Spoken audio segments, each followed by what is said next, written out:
રાજકોટ જિલ્લાના ઉપલેટામાં યોજાયેલી ગણપતિ મહોત્સવમાં જોડાવા ગ્રામ્ય જિલ્લામાં નવનિયુક્ત પોલીસ અધિક્ષક વિજયસિંહ ગુર્જર અને ધોરાજીના એએસપી સિમરન ભારદ્વાજ ઉપલેટા ખાતે પહોંચ્યા હતા. ઉપલેટાના નવયુગ ચોકમાં આરતી ઉતારી તેમજ દરબારગઢ ખાતે ગણેશ ઉત્સવમાં હાજરી આપી ગણપતિ દાદાના દર્શન કરી શીશ નમાવી આશીર્વાદ લીધા હતા.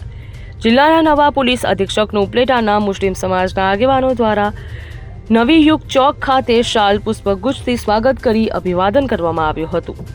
Bureau report Gujarat fight. Bureau report CN24 news. હવે જુઓ દેશ દુનિયાની તમામ ખબરો તમારી આંગળીના ટેરવે. ઉઠાવો મોબાઈલ અને Google Play Store પરથી ડાઉનલોડ કરો અમારી CN24 ન્યૂઝ મોબાઈલ એપ.